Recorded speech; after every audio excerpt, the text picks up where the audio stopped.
Well, hello everyone. Great to see you here. You thought you were going to take a vacation from my lecture today, but here you are. Today's presentation is about the close relationship between Armenian culture and Armenian history, poetry, and music. And we're looking at one of the major classics in modern Armenian literature and modern Armenian music by this guy here, Hovhannes Tumanyan, one of the major poets in modern Armenian history. And this poem here, Anush, it basically means sweet, sweet. It means sweet, and it's also a woman's name, feminine name. It's one of the, well, actually it is, from my point of view, it is really the masterpiece in Armenian music and poetry. So for me, this is a very important work. Before I go on much longer in terms of lecturing about this, since we have a guest speaker, I am absolutely happy and honored to present Dr. Beata Navratil. She was born in Armenia and graduated from Tchaikovsky Special Music School for Gifted Children.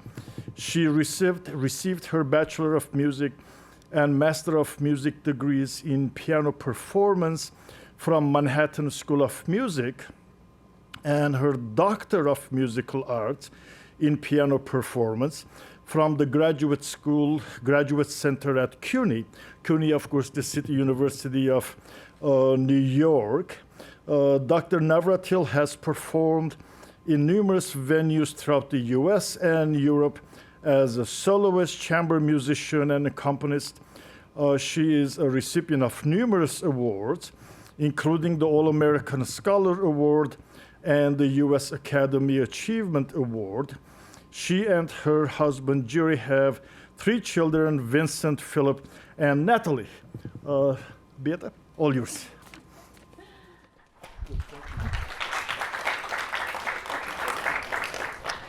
Good evening, everybody. Thank you so much for coming. I'm really happy to be here. Thank you, Simon. Thank you for organizing. Thank you, crew. Imagine you are attending Armenian wedding a few centuries ago. Now, this is a little bit, will be hard for you to imagine, but it was the biggest event in a village. So it would last days and days, and the musical part of it was the most important part of the weddings.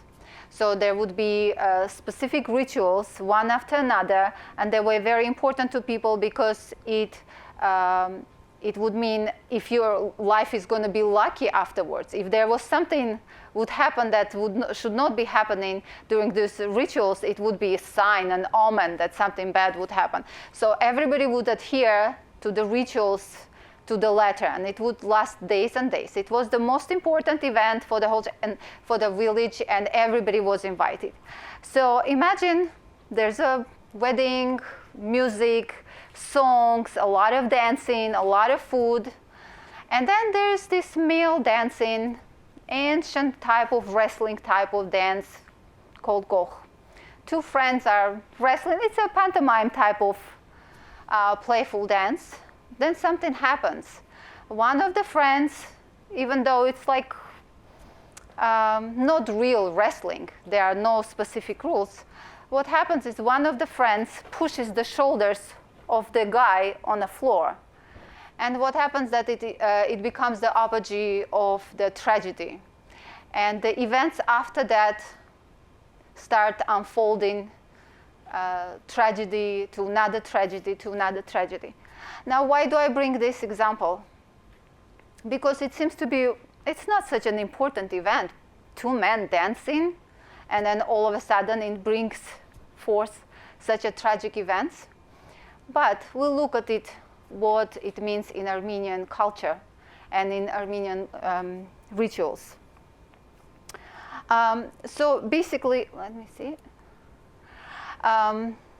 I will be talking about Hovhannes Tumanyan's poem Anush. Like Simon said, I'm actually a classical pianist, and my main profession is basically playing. I'm a classically trained pianist who plays classical music. However, I was always very interested in Armenian poetry. There's a special symbiosis of Armenian poetry to music. We generally think of connection of poetry to music as settings. There are many beautiful settings of songs by Goethe. There are settings by Schumann and Schubert and Grieg and Rachmaninoff. Beautiful settings, but that's not what I mean. In Armenian culture, in Armenian folklore, there's a special symbiosis between poetry and music. What do I mean by that? It means that they are born of the same roots. They are sharing the same roots. In Armenia, we have such songs as called tagh. Those are monodic songs. And the tagh can be both verses, poetic verses, or music. They can be songs. And so some other forms like hayrens. Hayren can be a poetic form, but can be also a musical form. And what it has to do with Hovhannes Tumanyan in his poem Anush. I believe that Hovhannes Tumanyan continued this tradition, Armenian old tradition of ashurs. Who we call ashurs are bards, the minstrels, who used to connect both the poetry and music. It was inseparable. So I believe this poem Anush encompasses it all. Hovhannes Tumanyan was born in Zekh village, Lori region in Armenia. Like Simon said, he is the most beloved Armenian poet. He was actually a descendant of a princely family of Mamikonians. He was well educated, knew many languages, did numerous translations, and Armenians are usually acquainted with his work early on. From their childhood, he has written lots of fairy tales, and then through his poems and ballads, so on and so forth.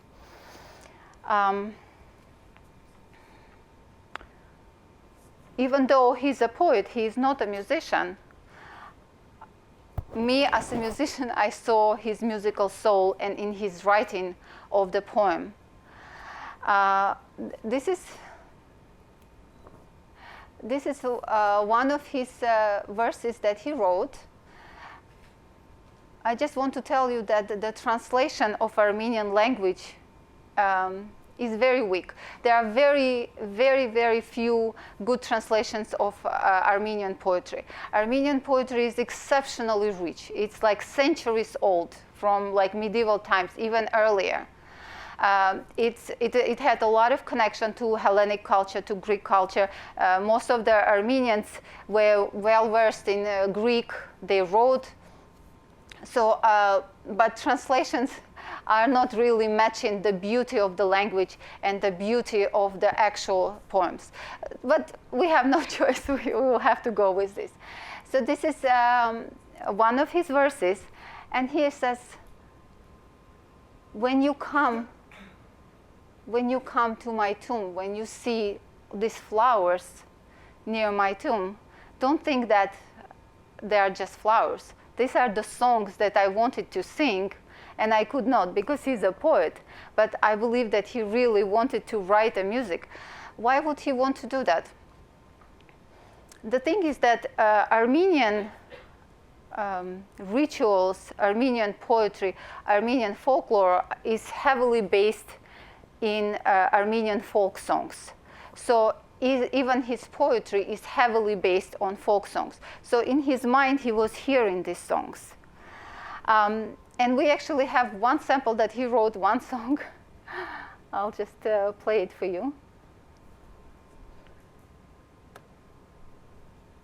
Let's see.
This is a small sample for you of Armenian language.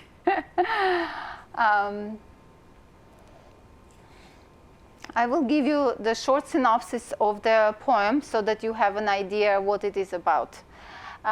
Instead of me, oops, yes.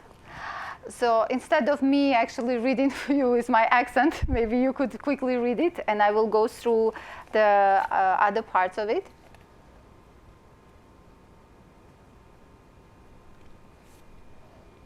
Tell me when it's a good idea to move forward.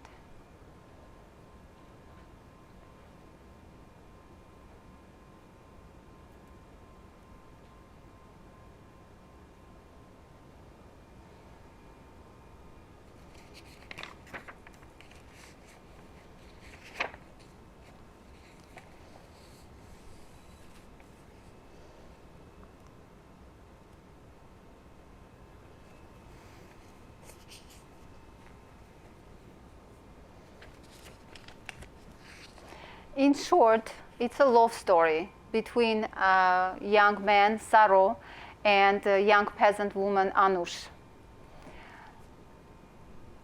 It basically describes what life in a village would be. So a young man would not be able to approach a girl. So what Tumanyan does, he uses Armenian folk music as a way of telling the story. It is fully present throughout the poem. It's not an artificial way of using it. Actually, in Armenia, people could not openly say things. But through folk music, for some reason, it was like your First Amendment in Constitution. You actually have the right to say. For Armenians, it was somehow in music, in songs, you could say stuff that you would not be able to do without. For example, if a woman wanted to complain about her mother-in-law, she would never be able to tell it to anybody. But in a song, she would be constantly singing about this horrible mother-in-law that causes her suffering. And the same way, the law of a man could not just go and approach a woman and express his love. He would be singing in some situations, and she would know that it is towards her. So there's a lot of also coding going in Armenian folk songs. I'll go back to this Koch dance that I was telling you about. I will play for you. This is from Tigranian's opera. I did not have a good sample to show you what this Koch wrestling dance would be really. But it is just a sample. And then I will explain to you what it is.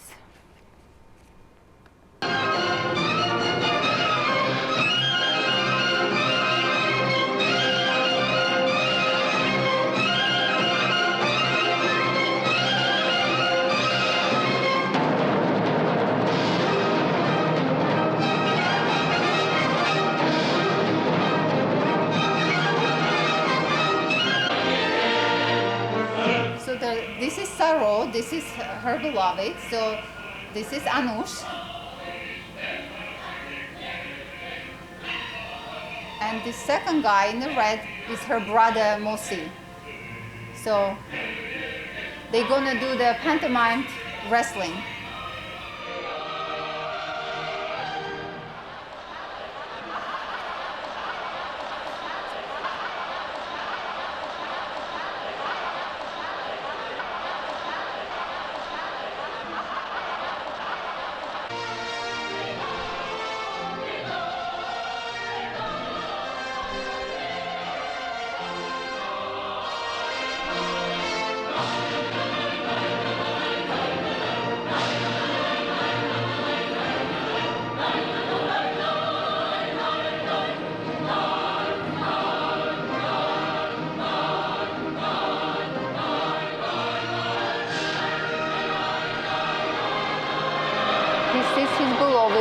He forgets all the rules and regulations and puts his friend's shoulders on the floor.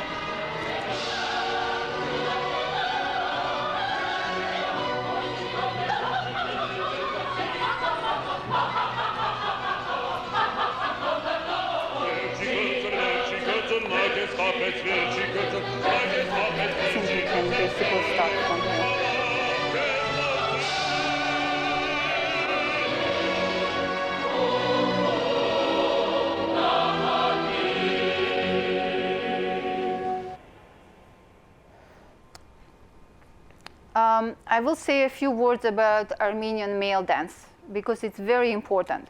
Most of the Armenian male dance are circle dance, and it has a very big value in society. There's no, in Armenian male dancing, there's no hips moving or something. It's very, very steady. The upper body part is not moving. Their arms are linked. And pretty much all Armenian male dances are military in nature. So basically, it always imitates a battle. The linked arms symbolize the strength of the battle force. So they have to keep it linked at all times. There's an expert of Armenian dance, Serpui Lisityan.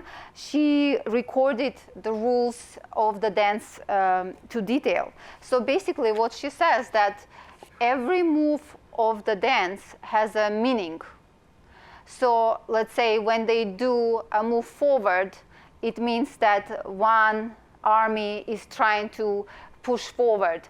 And the way the second group would react to it would matter. Like if they move to the right, it would mean it's lucky. If they would somehow, somebody would make a mistake, it would be bad omen. So the dances were not about just entertainment. It had a big value. People did believe that it predicts the future. I just want to quickly tell you a few things more about it. So what would happen, what you observe here, there's the tradition in Armenian wrestling that there are specific rules that you can never push the shoulders of the opponent on the ground. Never, because it would bring a big shame to the guy and to his family. It might seem to you like it's a very old-fashioned way, but I have 3 kids, and all 3 of them, my 2 boys are 13, 11, and my daughter is 9. All 3 are avid hockey players. So I'm pretty sure many of you love hockey too, and you know the rules. When my kids put the gear on, it completely changes their perception. There are many, I'm pretty sure you know, there are many unwritten rules in hockey too. For example, the 2 players, if they want to start a fight, they have to agree on it. You cannot do it without another person being prepared. Therefore, even though these things seem to be like old tradition, I think they are very much present in our society too. Because let's say in hockey there can be blood splattering, teeth flying, you know, body checking, but it is okay if it's done the right way, when you are not hooking them, when you are not doing any dirty moves, so to speak. Therefore, this type of importance in male honor, especially in Armenian society, is really important to understand what happens in this situation.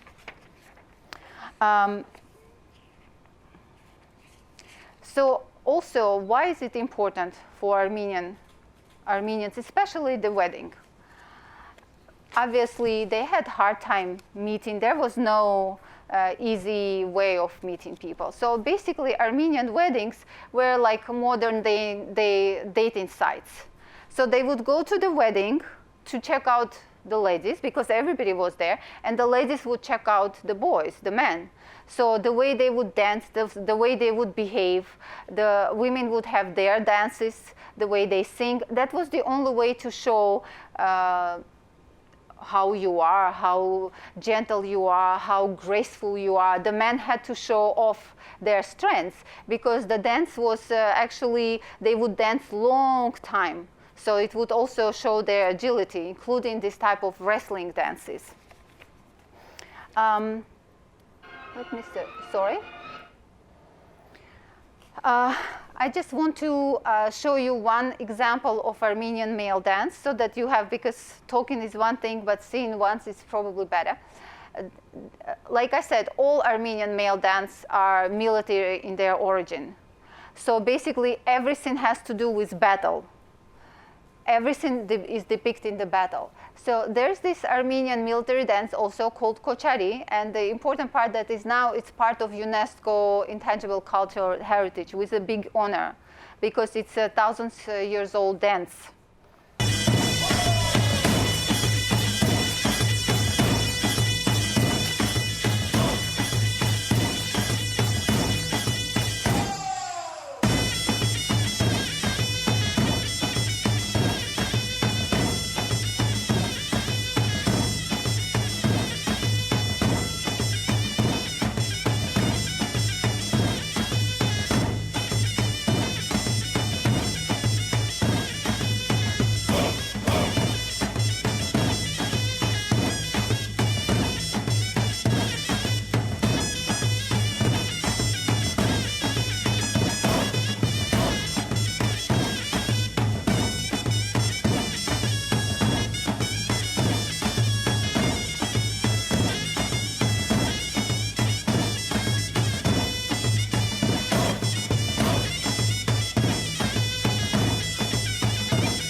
I prepared a lot more to go into details from the poem, but since you are not really familiar with it, it might not be of big interest for you.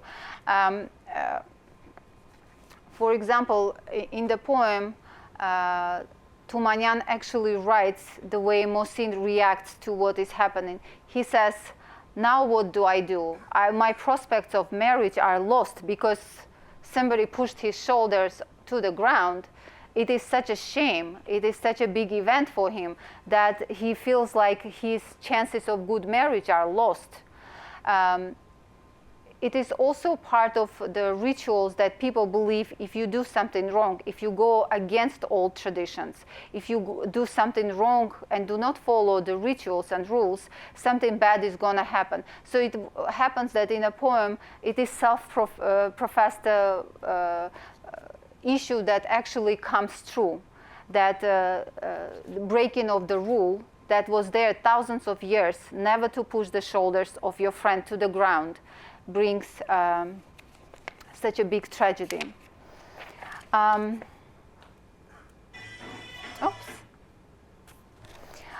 will go to different elements in the poem. I know it's a little bit haphazard jumping because it is very difficult to talk about a poem without actually seeing the poem. It's like basically I'm trying to describe you some flower that nobody has seen. And we don't really know what it looks like, and I'm trying to explain to you. But I guess it is what it is. We have no choice.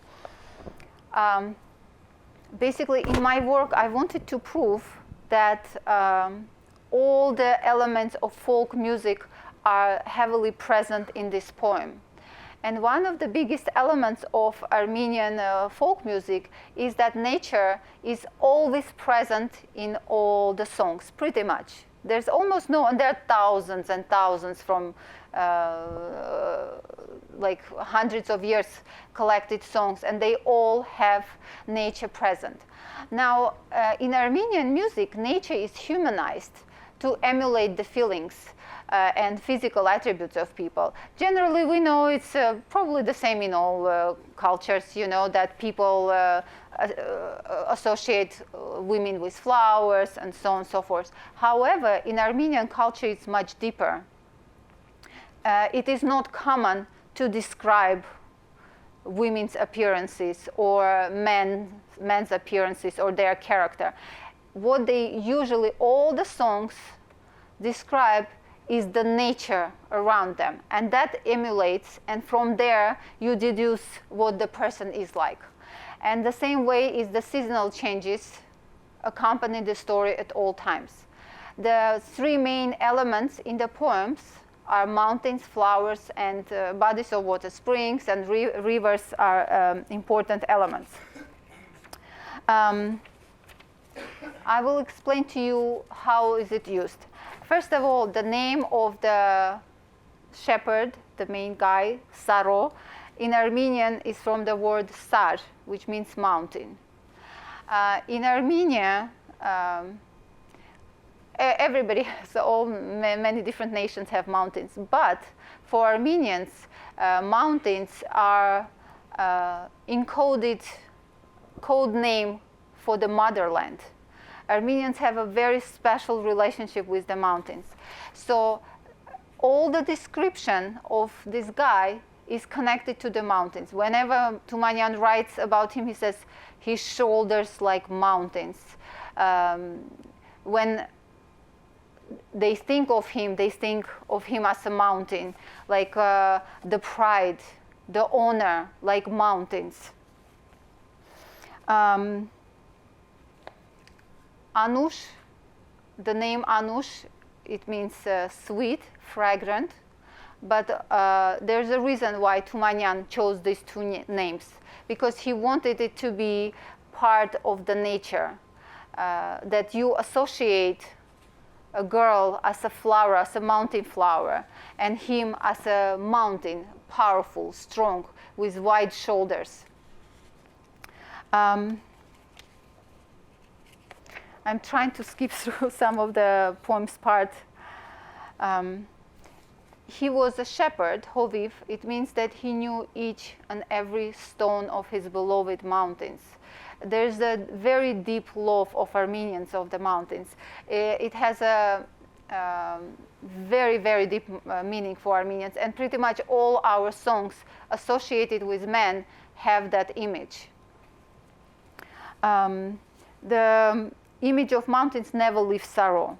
Any dialogue, anything always refers to him, like they say, vush vush saro, vush vush igit, vush kusirat sarinin, wow, wow, Saro, wow, brave one, wow to your mountains you love. It just never leaves his image. What happens in this poem is that Tumanyan uses full songs. He was a very laconic writer. He believed that everything has to be precise. Flowery language was unnecessary because each word, each image in natural language, in your native language, would represent what you mean because it was honed through thousands of years. For example, when like there's specific words that already have a lot of value. So what happens is that he actually uses full songs in the poem with his all frugal relationship with the words and space. It's not a very long poem by itself. It's like 10 pages or 12 pages maximum. But he gives full songs. Why does he do that? Because he wants to show the people as they really are. Because for Armenians, folk music is part of daily life. It's not for entertainment. It's not for, of course, it's part of entertainment also, but it has a lot deeper meaning. Because no matter what they were doing, they were using songs as part of whatever they are doing. They are work songs. Therefore, when they do work, they were going to be singing. So he thought like, okay, I have to show Armenians their village life as it is. And they are singing all the time, which was true. Everything was like, no matter what they were doing, they were singing. I will skip about talking about Saro and mountains because it's very deep and it has a lot of significance, but it's not going to be significant for you. I'm sorry, guys. I will have to skip that part. Anush is associated with flowers. In one moment where she feels that she is completely lost, she associates herself with flowers. She says, all the flowers of the world are suffering the same fate. That we have short life, we've been stamped on. But it seems like she had pessimistic inclinations, it seems, because all her personality is towards bad premonitions, believing in omens, which is a very, very strong part of Armenian culture, even up to now. Armenians, probably other people also, but in Armenia, fear of curses is very strong. Up to now, fearing curses is like being cursed is a big deal. So she believed that she was cursed. It means it's gonna happen. Therefore, she connects it also to the flowers that are gonna be withering away. Now about the springs and rivers. Of course, in all cultures, usually springs mean fresh, new birth, fresh water. While in this poem, River Debet is constantly connected to these old rituals and old traditions. So Tumanyan imposes these fresh springs at all times with this old river that sings Sharakan. Sharakan in Armenian are hymnals.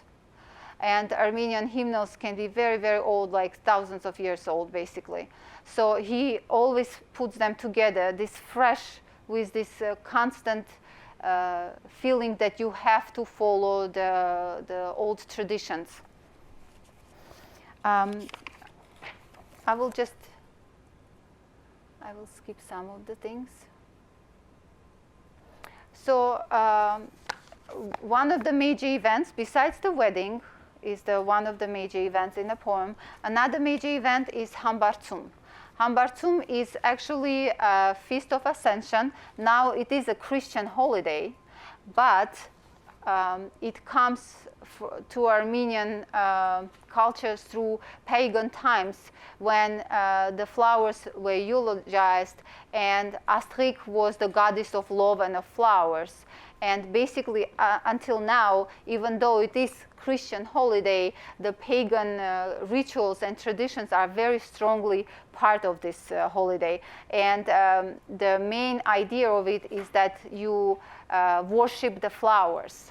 So that's also another element present.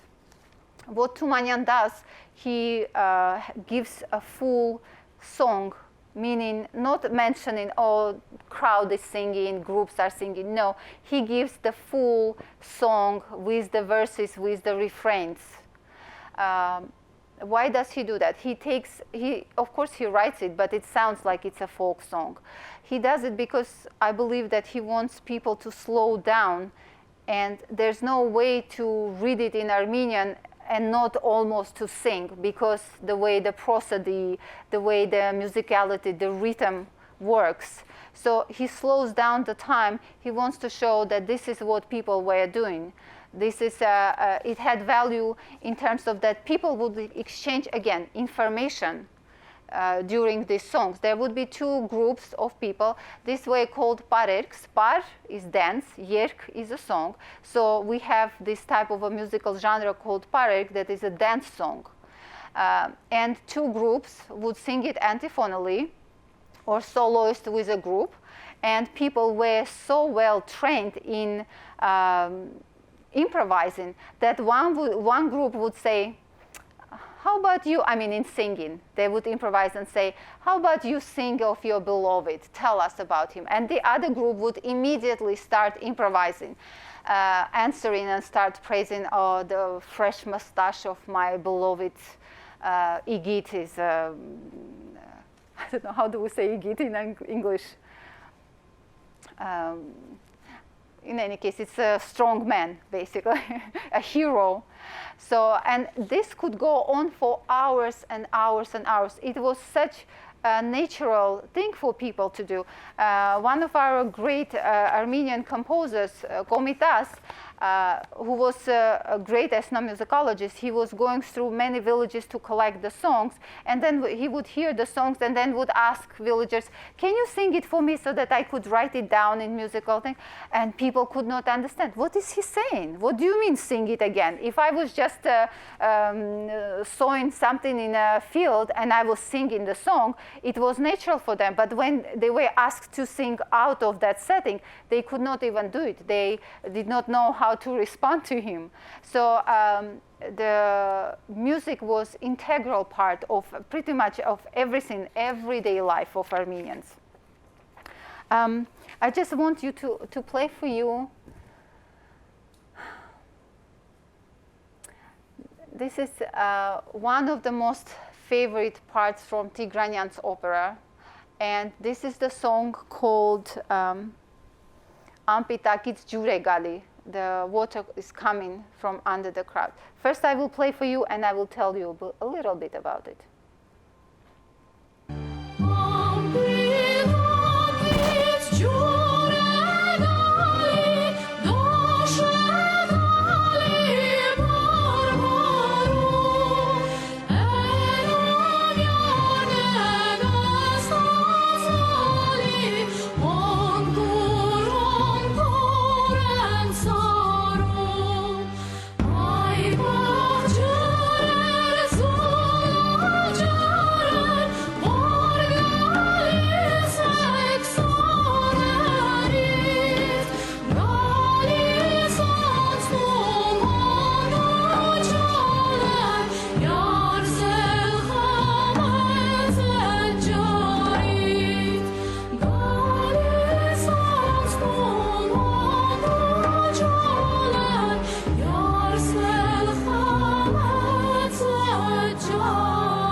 soloist singing.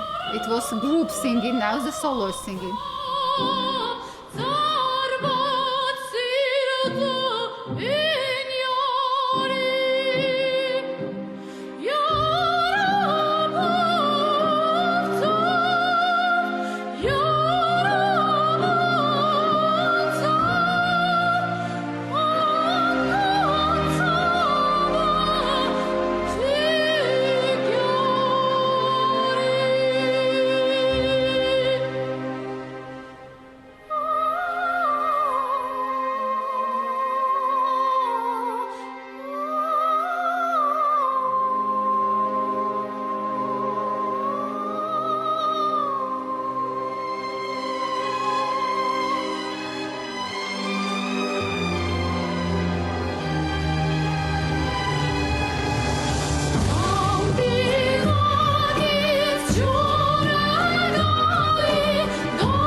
Let me tell you a few words about what is happening before this song and what this song also means.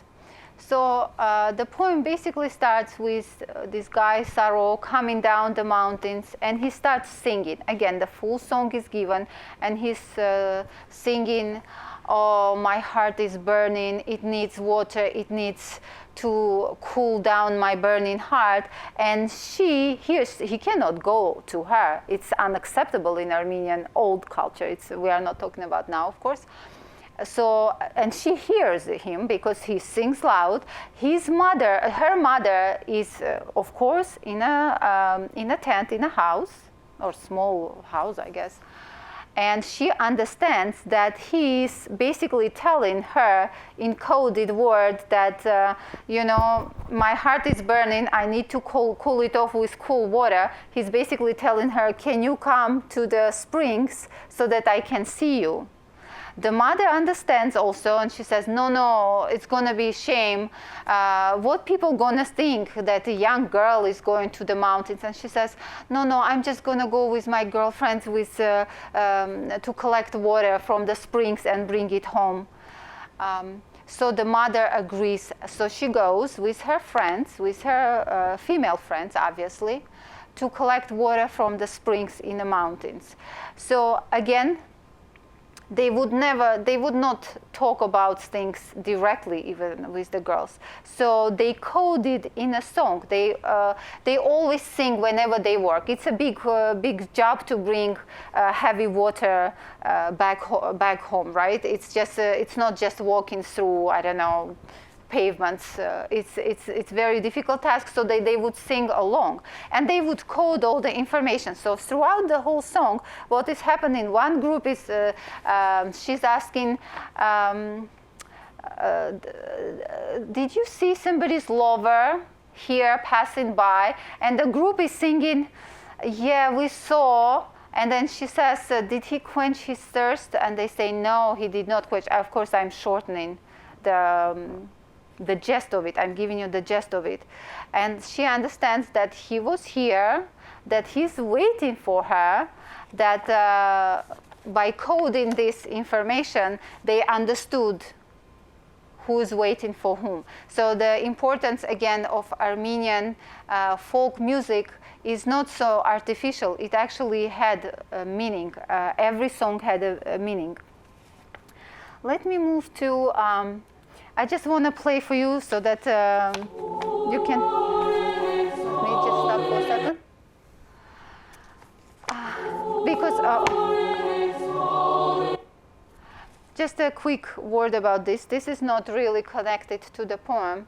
I just want to show you that Armenia is a mountainous region, and again, everything for Armenians, it's almost a coded word, mountain, which means motherland, because the Mount Ararat, which now is in Turkey, for Armenians still presents a motherland.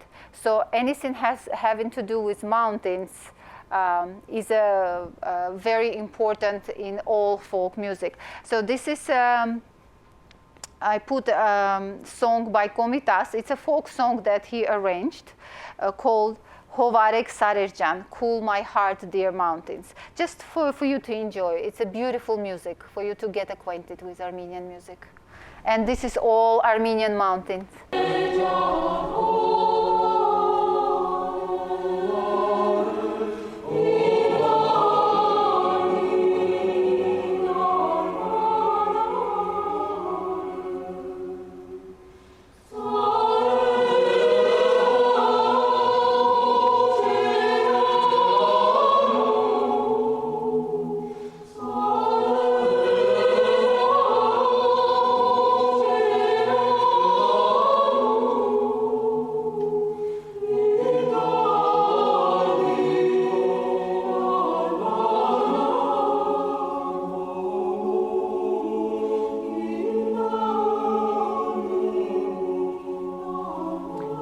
Armenian churches are part of UNESCO Heritage Fund. They are thousands of years old.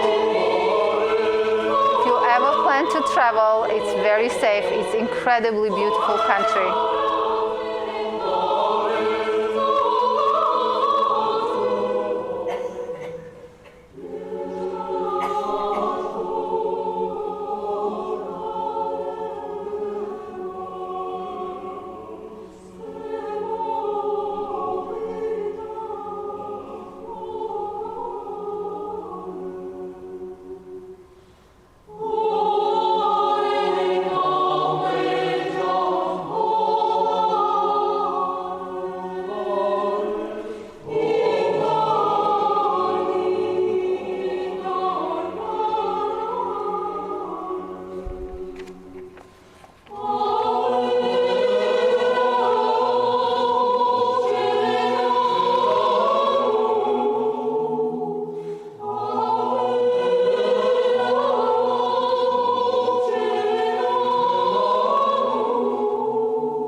So what happens after this Koch event that the brother of Anush says, I'm going to revenge for you shaming me in front of women. So what happens is that he forbids his sister Anush to meet Saro ever again, forget about marriage. So what happens sometime later, they elope and they run away into the mountains. Of course, it's impossible to survive in the mountains, right? It's very difficult. So at some point, you know, she cannot probably take it anymore and she comes back to the village. But for Armenians, it's a big shame. The young woman eloped and then coming back. And what happens is that her brother stays, he has to revenge, and it's accepted by the society. He has to revenge his dishonor. So he stays behind and he kills Saro. So why is this tragic event, why is such important part of Armenian poetry? Of course, we know from Greek tragedies that one of the reasons why Greeks wrote so many tragedies and in the forms of laments because they felt that it brings catharsis, what Aristotle would call catharsis, that is cleansing, purgation of the emotions. Therefore, it is very important for people to understand that the way culture perceives death, the way they lament their dead, has a big importance of how they live their life. There's a big connection between these two elements. There are a lot of similarities between Armenian and Greek cultures, especially that there was a lot of connection between these two. I would like to talk a little bit about laments in this poem. Armenian laments are so complex, so complex as ritual songs and so varied that they occupy a separate part of folk music. There are different types. There's what we call vorp, we have laliks, we have bayati. There's a difference. Vorp is basically kind of a funeral march type of cries and laments. And then there are laliks. They can be like lamenting, but they are not full. It could be like lamenting of lost love, or your beloved is going to fight in a war. So there are different elements to it. One of the big, most painful parts of this poem, which is totally lost in a translation, even though if you get a chance, check out, there is a translation of this poem, Anush by Misha Kudian. It's probably the only translation out there, full translation. You will enjoy reading it. Of course, it does not even come close to the original language. However, it will be of interest for you. And the most difficult part of the poem happens when the mother, who was not even the mother of the guy, Saro, starts lamenting the death of her son when she hears the gunshot and she hears that he's dead.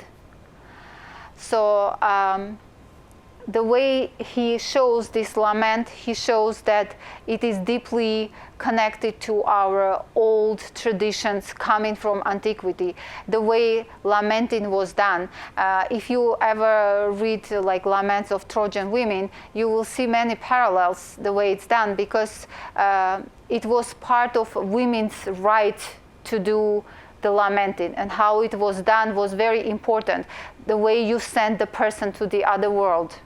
If it was not done right, it would mean the person's soul would not rest.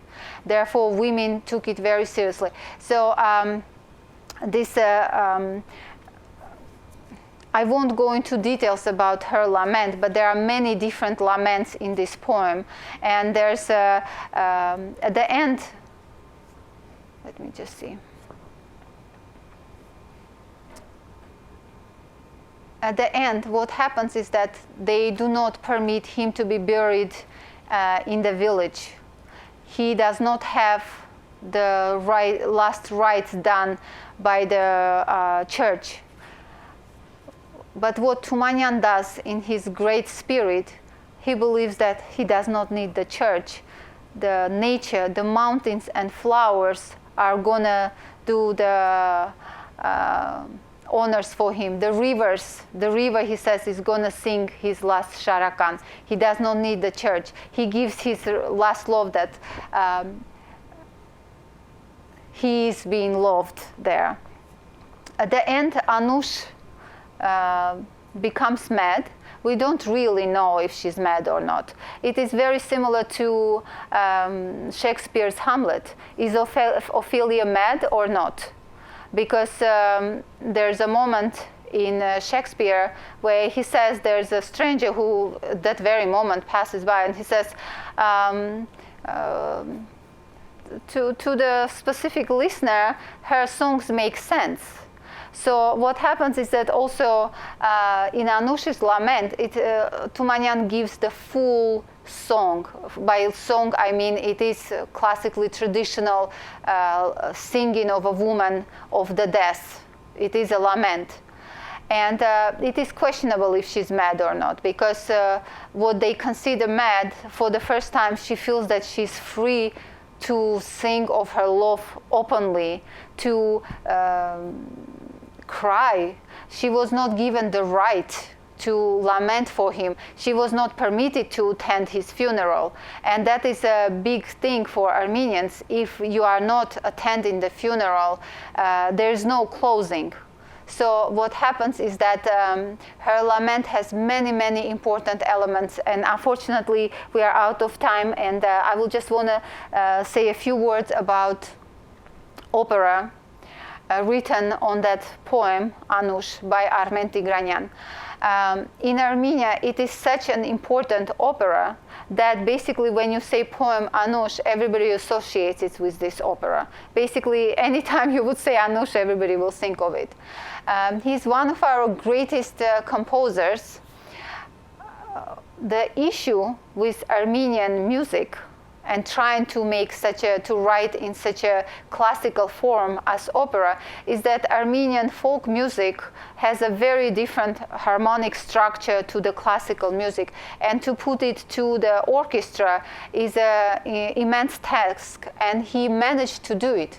But that's not what I'm going to talk about. I will do very quick introduction of how he mapped the poem into the opera. What he did, he actually kept the whole poem for the opera. He did not change anything. Of course, because opera is such a long genre, you need at least 2 hours. He added the scenes of dancing and of singing. But however, most of the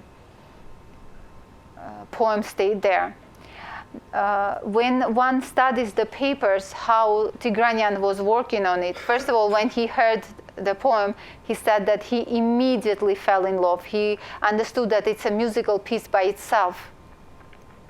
And he immediately started working on an opera, and he was living in Tbilisi, that's in Georgia. It had a big Armenian community. It still has the big Armenian community.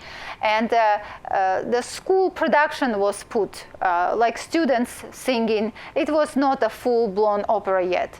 And what happened is that people caught the music was so close to their heart. Within few months, in a distant villages in Armenia, they could sing just holding Tumanyan's poem and sing the full opera. But they did not know that they are singing the opera that has actually a composer. They thought they are singing a folk music. So what happens is that it basically, you probably have seen this image of painter looking at the painting, and then there's a painter looking at the painting, like, this endless connection. And that's what happens with a lot of the Armenian music. It just, it comes from folk music, it becomes classical, it returns to folk. It's like this endless transformation that happens. I would like to just basically end, because I see that it's almost time. I just wanted to show you that, to tell you that Armenian folk music is a very rich source of historic materials, because generally when it was not written out, everything was disappearing. But Armenian folk music has this amazing quality that it's preserved a lot of material, a lot of information, including historical information from antiquity, including our traditions. Therefore, it is very important for us to take a look of the folk material, because it's like it's a history books.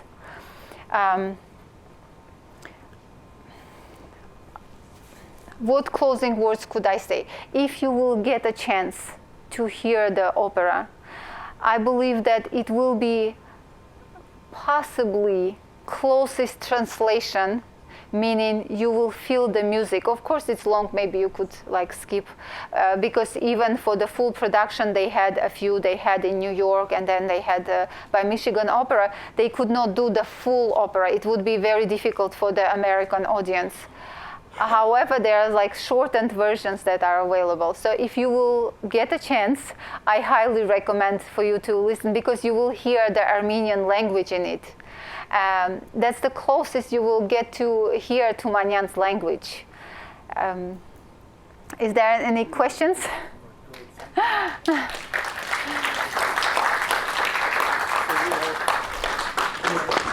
microphones. If you have any questions.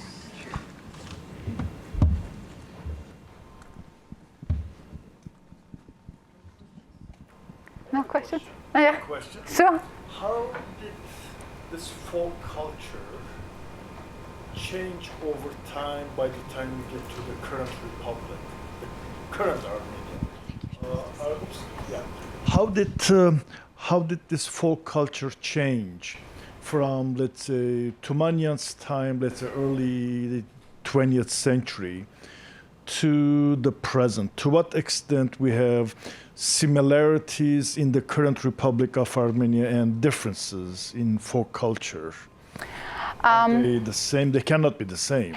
They are not the same. 20th century. However, lucky for us, Komitas collected most of these songs in his time, which was the turn of the 19th century.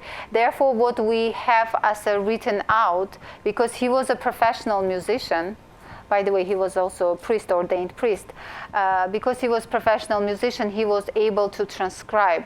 Because at some point you have to be able to write down the notes. And it's very difficult to do it with Armenian music, because our scales are not quite the classical. We slightly flatten the note. We have also this, what we call the major second. That's what you hear, da, da, da, da, da, da, you know, this type of intonation, which is not so easy to transcribe. Luckily for Komitas did it, and Tumanyan used to send correspondence all over the Armenia. He would pay people to collect. He would say, you have to write down all the details. So most of the information that we have, and there are thousands of songs, they come because these people would go to a region and writing down exactly where it is coming from. Now, I think you are right, there's a big problem. Now they are just simply using these old songs written out, and they're trying to bring back in Armenia back the love of the traditions of the old folk music. So they are trying to revive, and it's not so bad. It's coming back. Were there major differences between the folk music of the Western Armenian provinces and those in the Caucasus or in Iranian Armenia? Or, I mean, obviously every region had its own dialect and had its own customs, but is it possible to sort of define them as separate sort of bodies of yes, folklore and folk music? Yes, and they know exactly from which region it comes, because precisely like you said, because of the dialects, they can tell from where the song comes. And what happens is that they can even classify poetic forms by seeing what kind of language is used. Because a lot of the, for example, from only specific regions, they use Hayren, which is a very old version of the Armenian. Therefore, they know that it came only from that region. There is a pretty big difference between the Eastern and Western Armenian, for sure. Can you qualify that, or is it too complex? I think it is too complex too, yeah. The major issue for Armenian folk music is that obviously the border of Armenia has been changing rapidly for the last 200 years, and it's a very small nation. Well, we were talking with Simon, it's hardly like 1.5 million in the whole Armenia. Imagine that number. It's probably like a small part of Boston has more people than that. So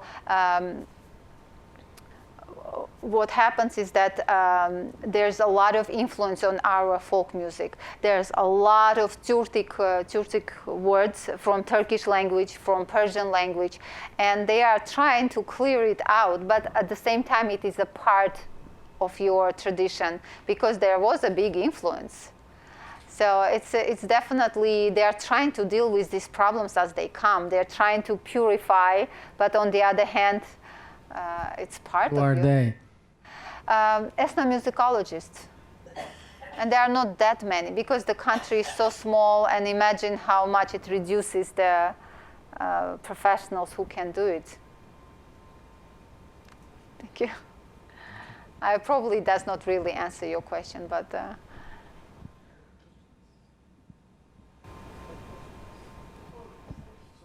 Sorry, no, just like a follow-up question to what he was saying.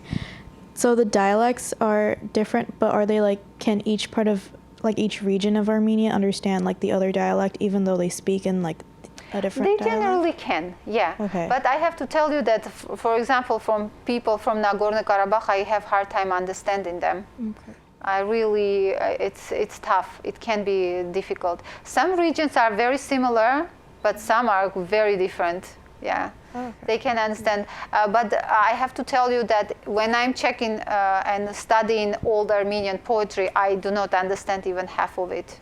It is so difficult and so old, the language. We also have Grabhar, which is the old Armenian language that it's just very complex language.